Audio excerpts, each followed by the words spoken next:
A town that isn't anywhere near a tectonic plate, that has no fault lines, no fracking, no loud music even, is shaking on a daily basis. Under the dining table now! Hey, remember that one summer we died under a table? Hello, my name is John, and I'm a nerd.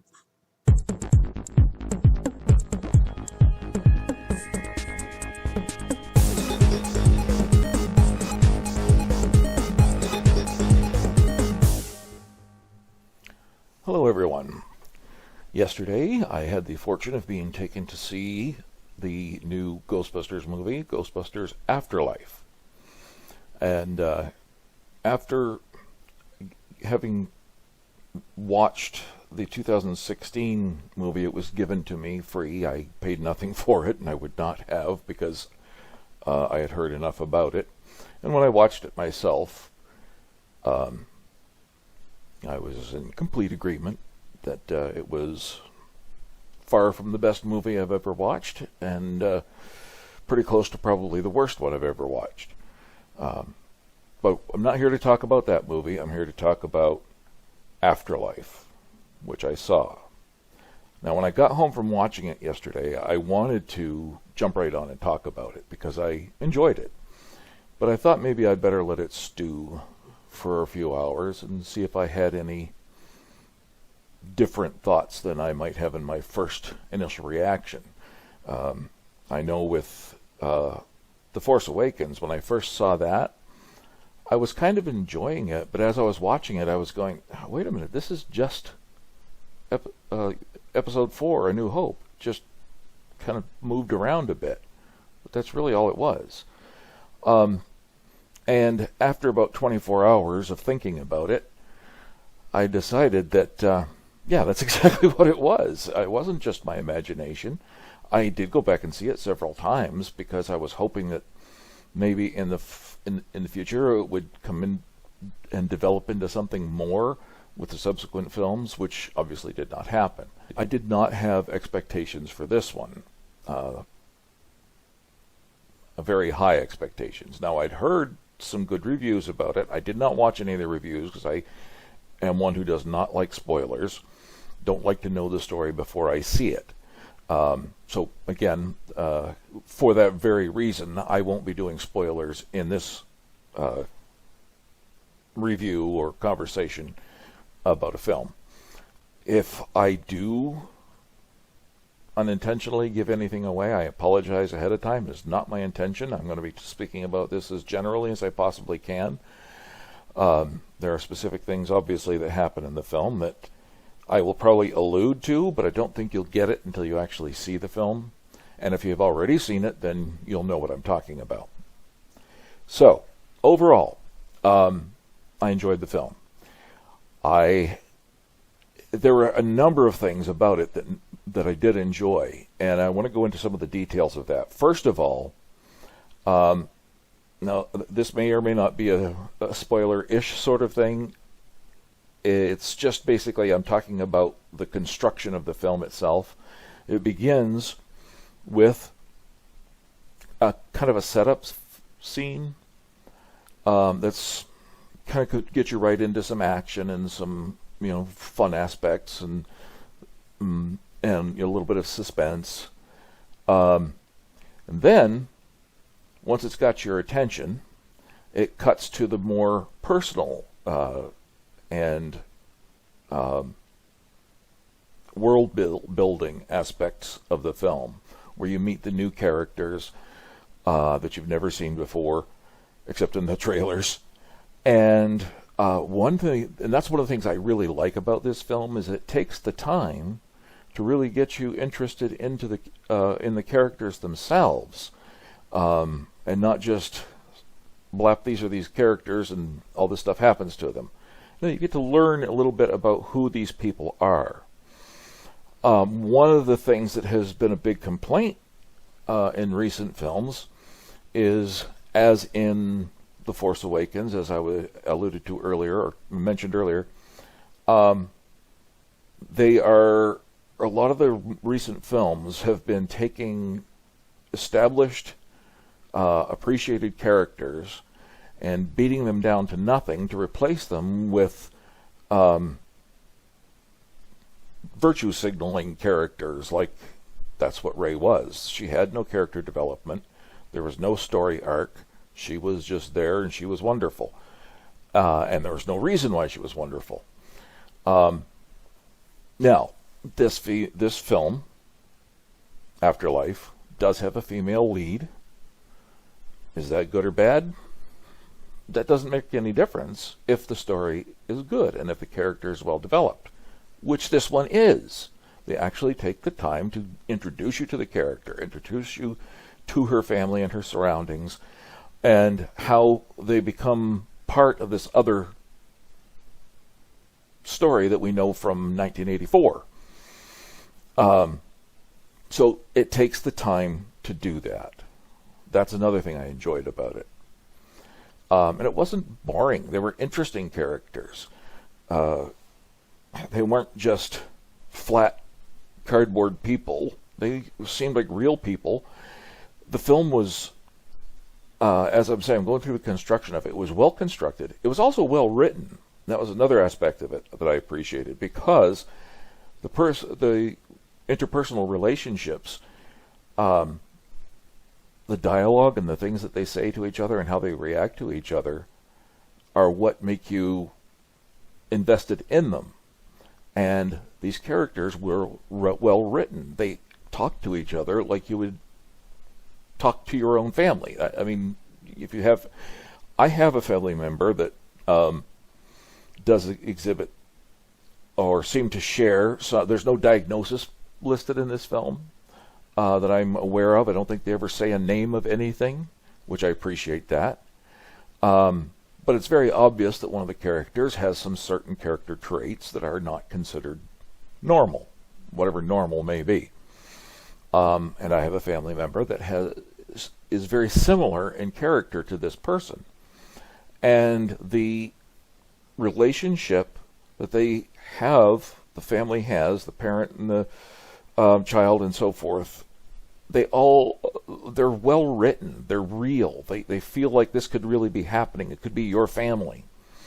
And there's no better way to get someone invested in the story than for them to relate to the characters.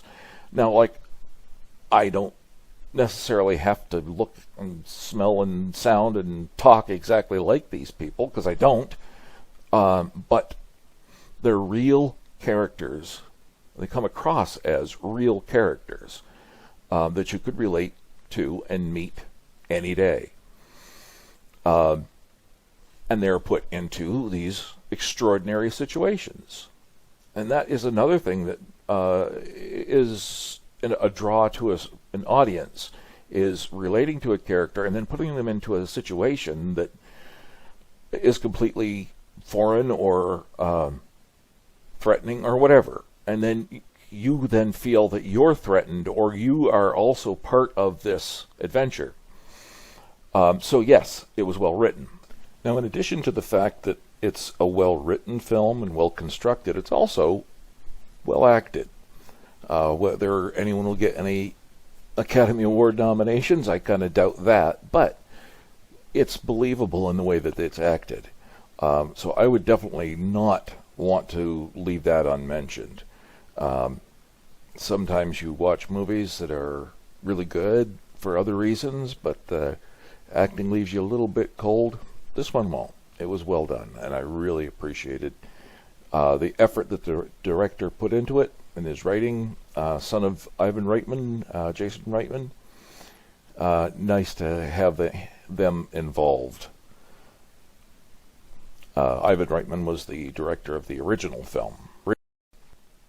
So it takes the time, like I said, to get you interested into and introduce you to the characters that are the new characters that we're not as familiar with. And then it puts them through their paces, and the paces are interesting. And it's not, I wouldn't call it a comedy per se, but then neither was Ghostbusters. It had some funny parts, but it wasn't just a comedy. This one I think has a little even more dramatic maybe than the original was, which I don't mind at all. I prefer that. I'm not really a great comedy fan, but there were some really good, funny parts in this. And another fun thing was when I saw this, the theater was not entirely full, but it was pretty full for the day I saw it. And we all reacted the same. Everybody was laughing at the same places. Not the right place. Because there's no script telling you when to laugh. But the things that were funny that happened were funny, and everyone was laughing at the same time. And there are some emotional scenes as well. And when those happened, everyone was feeling it, and you could feel it in the theater, which is one of the fun things about watching a movie, is having that nice community feeling when you're enjoying the thing all together. And everyone in the theater enjoyed it. I didn't see anyone walking out of there that wasn't smiling or having a positive reaction to it. I didn't hear anybody say anything negative anyway, that's for sure. Now, I'm not going to get into too much more detail about the film, and in fact I haven't, obviously. Another part of the construction of this film that I thought was a really good balance, because this is a hard balance to get, and that is referencing or homaging the original without just copying it and doing the same thing over again. Because there were scenes in the film that could very well have come off that way, of just repeating the same thing over again. But the way the story built it and the way it was done in the film, it didn't come off that way. There was just enough reference and possibly even repetition to make it so that it was obviously, without question, a sequel to the original. I don't think they even make any reference to the second one at all. Ghostbusters 2, I don't think is even... Not that they're saying it never happened, it just wasn't really referenced. But the original was referenced. And it was heavily referenced, but not without reason. There was a reason why it was referenced, and it fit within the story, and it made sense. So that... and it was really... in some cases, it was beautifully done. I really thoroughly enjoyed this film. Now, was it a perfect film? I don't think there's such a thing as a perfect film. At least I haven't seen one. And this one is definitely not perfect. There's a couple of things where I think maybe some loose ends were left. It was kind of a side story, so it didn't really have anything to do with the main story. They may have deleted scenes regarding that, I don't know, but it just kind of in the back of your mind going, well, what about that? And again, I'm not going to be so specific about it, and it's a very minor thing, and it did not diminish my enjoyment of the film at all. It's just in the back of your mind, you're just kind of going, okay, well, what about that? I think that's about the only complaint I have about it. I don't really have any complaints. It was just something I noticed, that's all. And the person who took me also noticed it, brought it up on the way home.